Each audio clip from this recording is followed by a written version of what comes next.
Funding for this edition of State of Affairs with Steve Adubato has been provided by the Healthcare Foundation of New Jersey, the Russell Berrie Foundation, making a difference, Horizon Blue Cross Blue Shield of New Jersey, here when you need us most, now and always. PSE&G, committed to providing safe, reliable energy now and in the future. Hackensack Meridian Health, keep getting better. Berkeley College, celebrating more than 90 years of preparing students for lifelong careers. The Fidelco Group, the Port Authority of New York and New Jersey, moving the region through air, land, rail, and sea. And by the New Jersey Board of Public Utilities Clean Energy Program. Promotional support provided by NJ Biz, providing business news for New Jersey for more than 30 years, online, in print, and in person. And by bestofnj.com, all New Jersey in one place.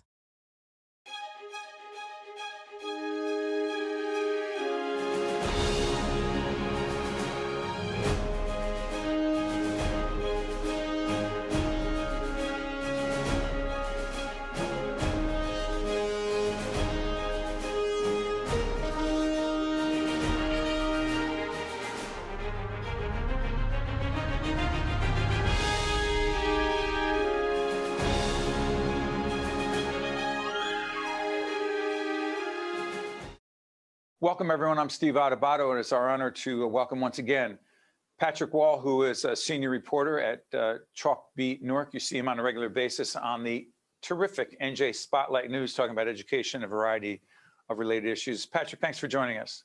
Thanks for having me.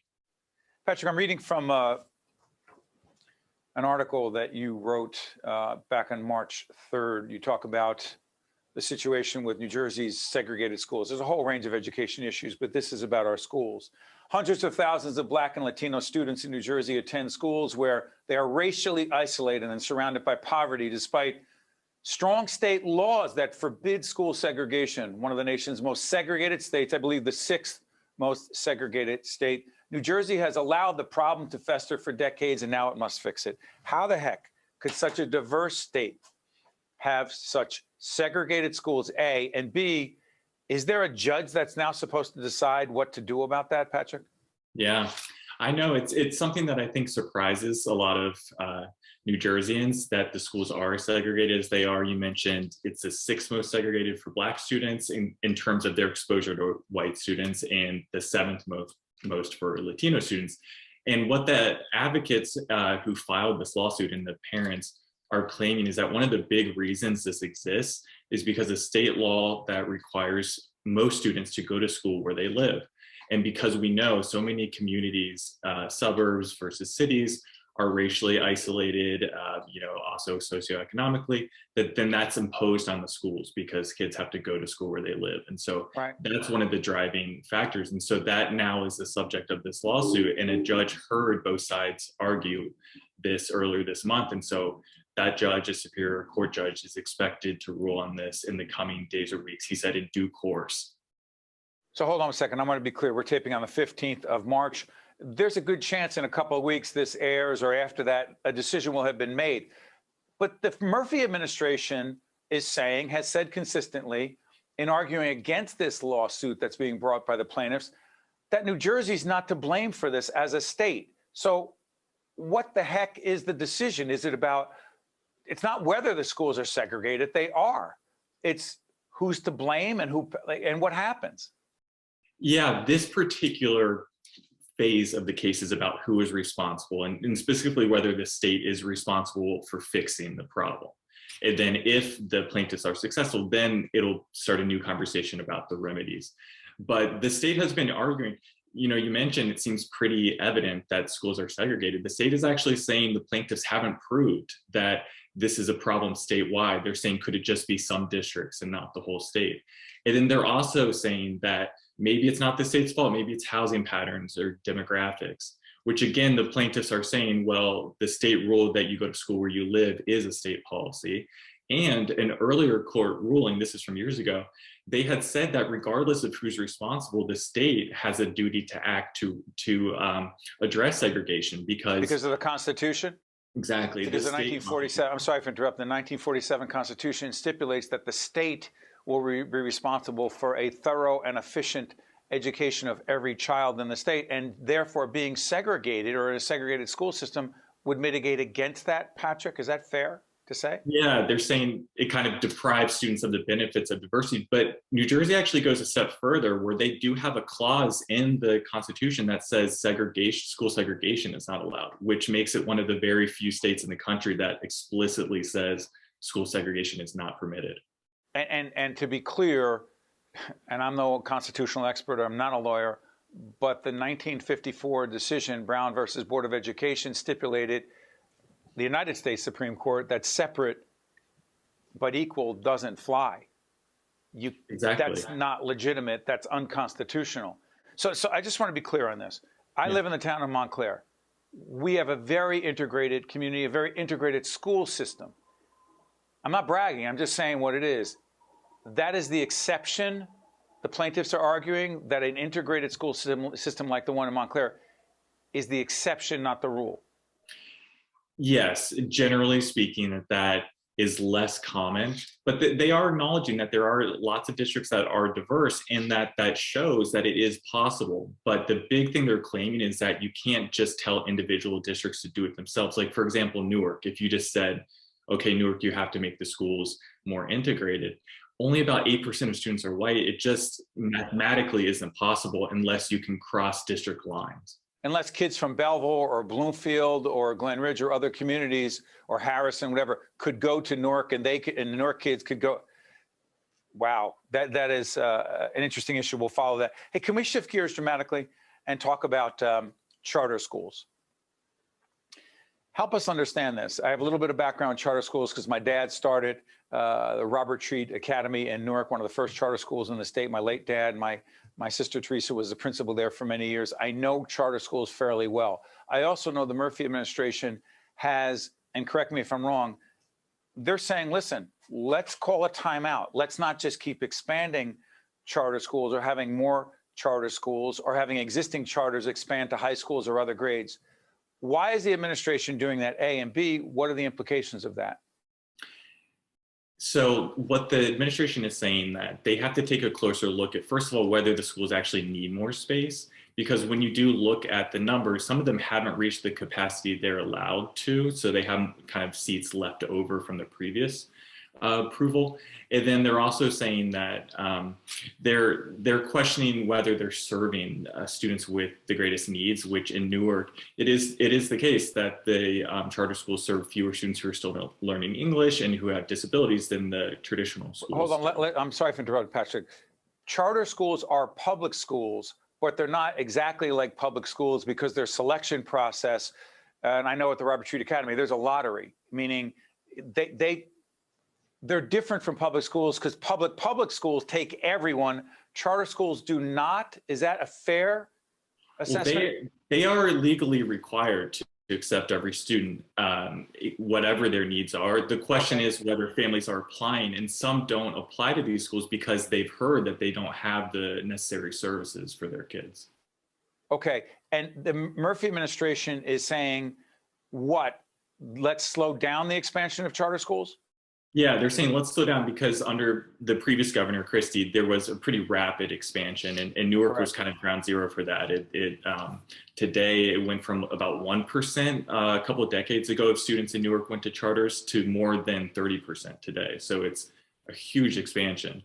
And so they're saying, yes, let's slow this down.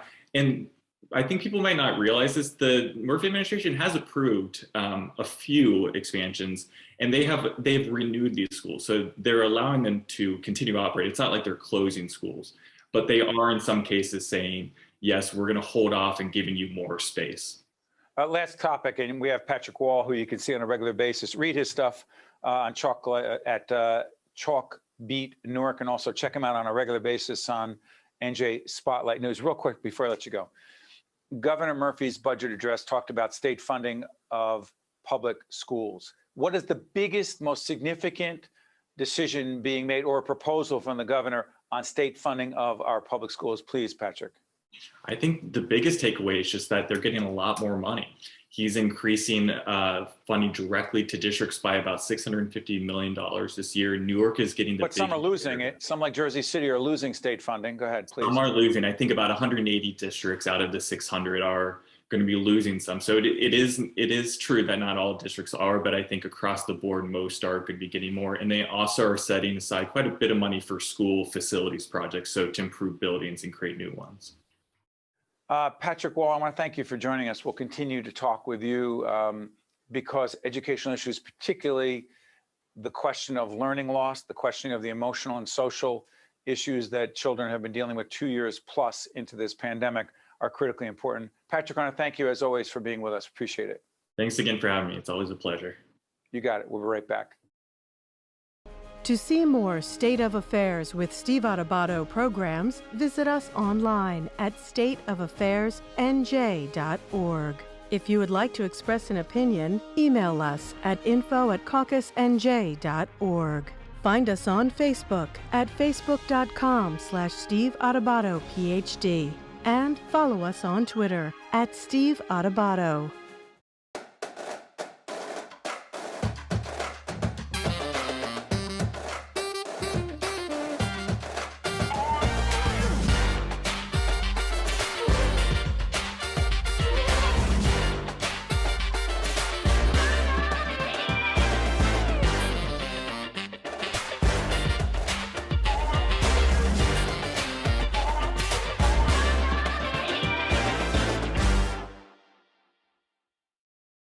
We're now joined by Jennifer Papa, who joins us once again. She was with us a while back. She's the founder and executive director of a great organization called City Green. Good to see you, Jennifer. Hi, Steve. Tell everyone what City Green is as we put the website up. Sure. City Green is an urban farming and gardening nonprofit organization. So we work to create increased access to healthy food and garden spaces and beautiful natural spaces in our communities. You know, we met you through the Russ BERRIE Award program for making a difference. You won the award in 2013, if I'm not mistaken. That's right. Yes. And you've gone on to do really great things since we first met each other. In fact, there's a $500,000 grant that City Green has been awarded from the United States Department of Agriculture to do what exactly? So this is a grant for what is called our nutrition incentive program. It's called the Good Food Buck program. So this funds a program that supports shoppers when they spend their SNAP dollars. So SNAP stands for Supplemental Nutrition Assistance Program. We formerly know it as food stamps. And so when people spend these federal food benefit dollars at a participating Good Food Buck program partner, which is a farmer's market or supermarket, they get twice as many fruits and vegetables for every dollar they spend of their SNAP dollars. Jennifer, help people understand. We do a lot of programming around urban issues, if you will. Actually, we're going to be kicking off a series called Urban Matters in the near future. Why does the issue or the issues that you're talking about, why do they disproportionately matter in urban areas? Explain that to folks.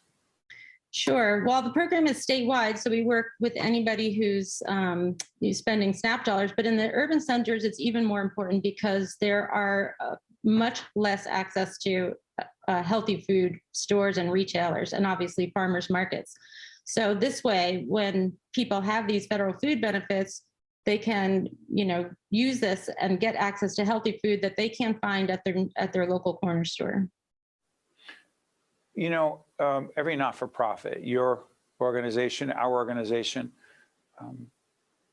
as it relates to COVID 2 years plus, we struggled fundraising. It's just any not-for-profit, any business, but a not-for-profit especially. The issue of food insecurity and more people becoming food insecure. How has it changed the work of City Green? I think two things. One is that people seem to understand our work a lot more. It's much clearer to people, why this work is necessary, because this really helps people, in their pocketbooks. They actually get an extra dollar worth of food for every dollar that they're spending at the store. So even in tough economic times, people can access healthy, nutritious food and not rely on, lower priced processed food. In the pandemic, it was also about local food because there were supply chain issues and things like that. And so people came to us and really started having an understanding of why this local source of food is important. I'm going to ask you in a second about the fundraising aspect of this, because the Russ Berrie Foundation, also the Healthcare Foundation of New Jersey, two organizations that support us as well, they have talked to us about you as well, the Healthcare Foundation. But I'm curious about this before I go into the fundraising part of it. Your passion for this work comes from where? I just really believe that everybody should have access to healthy, good food. I feel like it should not be a right, or, like that it is a right, and it should not just be a privilege, that anybody anywhere should be able to feed their family the kind of food that they find culturally relevant and that they find is nutritious for their families. I just feel really strongly about that. And, this is one way besides other programs we run, like community gardening or school gardening, where people can be in touch with their food and really make choices that are right for them. What do you mean school gardening? We work with schools all over the state of New Jersey to build school gardens and train teachers to be able to run educational programs in them. So we're starting right with farm to preschool, little kids growing vegetables. We always say that if they grow it, they eat it. They pull a carrot out of the ground, they're more likely to eat it. And so this is putting kids in touch with fresh, healthy food right from the start. That's awesome. Again, let's put up the website for City Green. Go back to the fundraising question. Mm-hmm. I've said this on the air many times. We spend a lot of time. It would be great if we could just produce programming in connection with our colleagues at public television. It would be great if we could just do that, but we can't. The old expression, better than I do, no money, no mission, right? No, that's right. How much time do you spend raising money, and how important is that now more than ever for a not-for-profit like yours? It's incredibly important. And, we have the person who's running our Food Access Good Food Buck program is also writing grants. The two of us write all of the grants. We write the grants to the USDA, and we had to raise a dollar for dollar match to leverage that federal funding for that USDA grant. So that's where Russ Berrie Foundation and the Healthcare Foundation of New Jersey and Partners for Health Foundation and many others came in. We had to, go to all of our traditional funders and find new ones to, get them all on board. Because without that dollar for dollar match, we wouldn't have been able to leverage that $500,000 grant. That's right. And you also got a $250,000 grant. What is that grant, and what is that for? This is for an entirely different project. It's from the state of New Jersey, Department of Human Services, Division of Disabilities. And so this was to make our location in Clifton. We have a farm eco center there on Grove Street in Clifton, and we have a learning farm, and we have public programming there. This is to make it more accessible. We're putting in all new paver pathways. We're building raised beds that are more accessible to people who have mobility issues.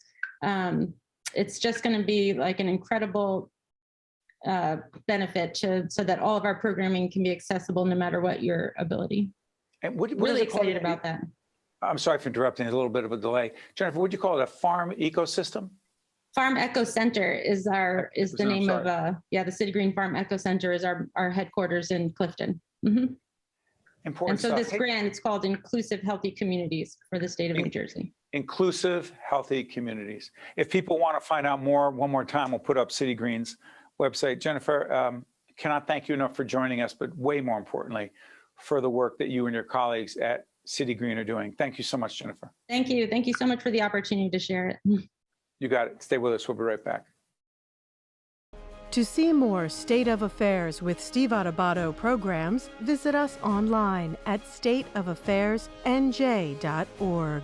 If you would like to express an opinion, email us at info@caucusnj.org. Find us on Facebook at facebook.com/Steve Adubato PhD and follow us on Twitter at Steve Adubato. Every day, nearly 2 million customers across New Jersey rely on PSE&G to provide natural gas. And every day, PSE&G is committed to doing it safely.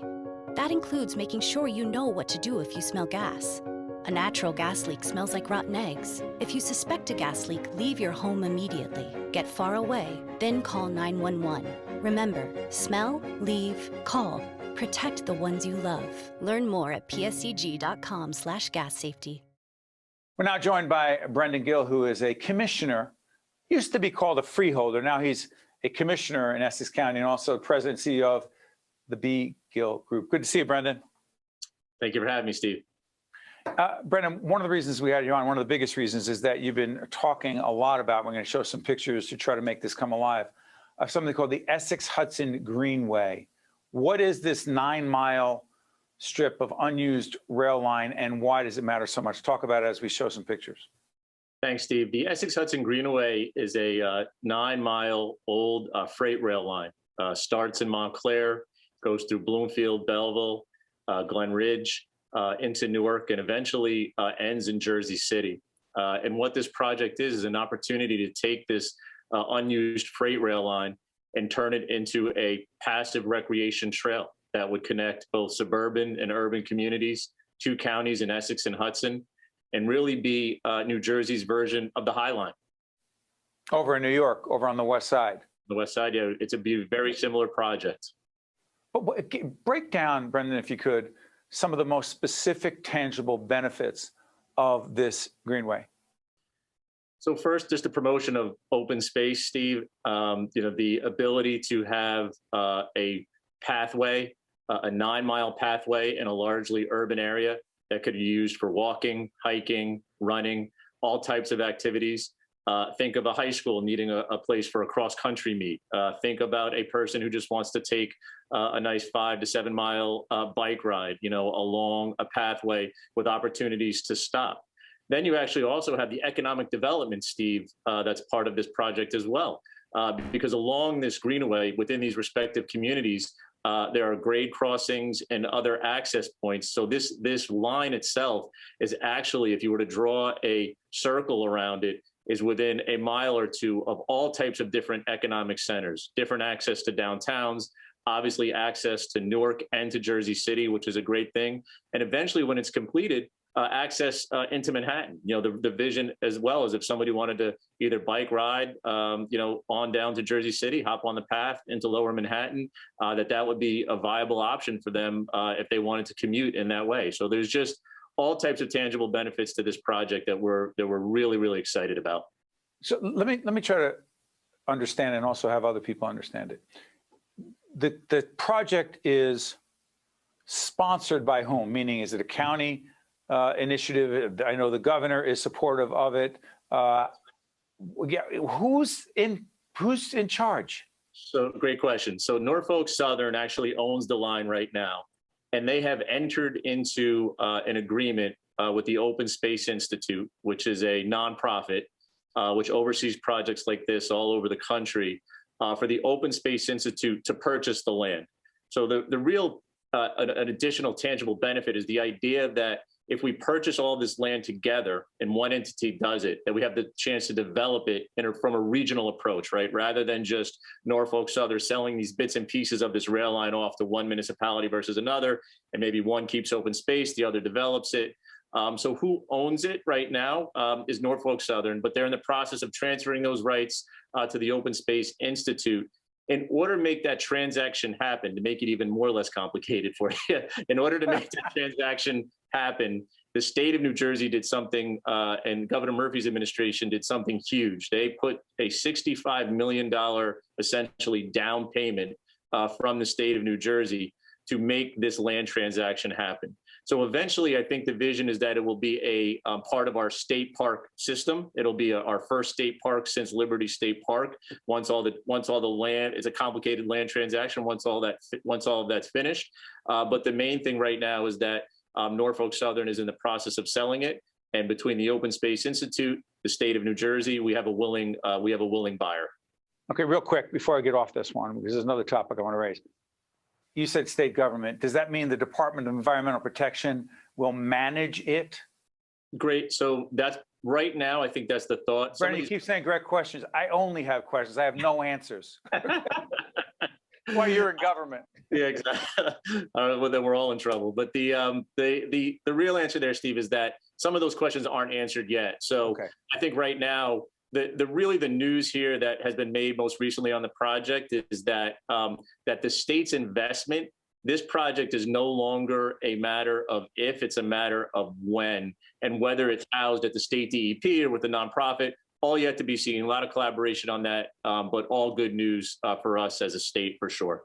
Let me do this. We had Essex County Executive Joe DiVincenzo look at steveadubato.org. You'll see a previous interview. The county was recognized across the state and really across the nation for its COVID response. We're 2 years plus into this pandemic as we're taping. Real quick, a minute or less, what were the keys, what have been the keys to that successful, well-run by any reasonable standard initiative in Essex County to get people tested, vaccinated, et cetera? So two components of that, Steve. One, the leadership of our county executive, first and foremost, cannot be understated. He was prepared ahead of the curve on having us prepare for vaccination sites. So before a vaccine was even available, Steve, we were having meetings at the local level, the governmental level to say, when this vaccine comes, how are we going to get it out? What kind of technology are we going to use? What do those logistics look like? And when the vaccine came, we were ready to go. Both, if you talk to anybody up and down this state and really across the country, Essex County distinguished itself both in the area of testing and vaccination delivery because of a lot of early planning and great work from our health department and all of our professionals. And to be clear, Essex County has a county executive and a board of commissioners, formerly known as freeholders. Brenda, before I let you go real quick, our series, Democracy at a Crossroads, the graphic will be up on the screen. How confident are you about our ability, Democrats, Republicans, people who don't know what party or don't care to affiliate themselves, how confident are you that we, government leaders, those in the media, can actually have our democracy move in a healthier, better direction? Loaded question, I know. I'm very confident, Steve. I mean, I have to be confident. You know, I have a 7th grader and a 4th grader, and we have no choice but to be confident for that next generation. We definitely have an issue right now around facts before we can get to debate. That's clearly something that we're struggling with. But I am an optimist by nature and confident that we will be able to, get through what right now are unbelievably challenging times. Part of it is what we're doing here. I mean, we have to send a message, and I try to send it all the time. Civic engagement is something to be valued, cherished, and participated in, and it's not always easy. No, and every time you're with us, I feel a responsibility to disclose something. One, the B group is one of the underwriters of what we do in our State of Affairs programming, but the other much more important disclosure is that your dad taught you about civics and civic engagement. Dan Gill, Mr. Gill, 40 plus years public school educator in Montclair. Brendan? 52 this year he started. I'm realizing how old I am because our son Nick was in one of his classes and for all 3 years. And to Mr. Gill and the Gill family, we thank you, Brendan. Appreciate it. He taught you civics well. Thank you. Thanks for having me always. That's Brendan Gill. Thanks for watching. We'll see you next time. To watch more State of Affairs with Steve Adubato, find us online and follow us on social media. State of Affairs with Steve Adubato is a production of the Caucus Educational Corporation. Funding has been provided by the Healthcare Foundation of New Jersey, the Russell Berrie Foundation, Horizon Blue Cross Blue Shield of New Jersey, PSC&G, Hackensack Meridian Health, Berkeley College, the Fidelco Group, the Port Authority of New York and New Jersey, and by the New Jersey Board of Public Utilities Clean Energy Program.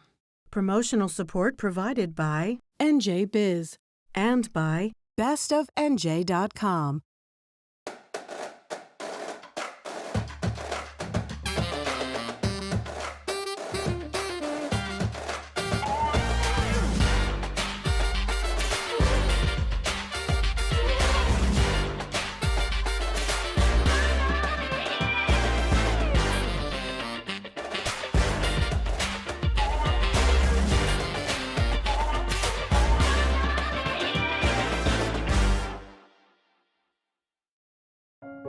Every day, nearly 2 million customers across New Jersey rely on PSE&G to provide natural gas. And every day, PSC&G is committed to doing it safely. That includes making sure you know what to do if you smell gas. A natural gas leak smells like rotten eggs. If you suspect a gas leak, leave your home immediately. Get far away, then call 911. Remember, smell, leave, call. Protect the ones you love. Learn more at pscg.com/gas safety.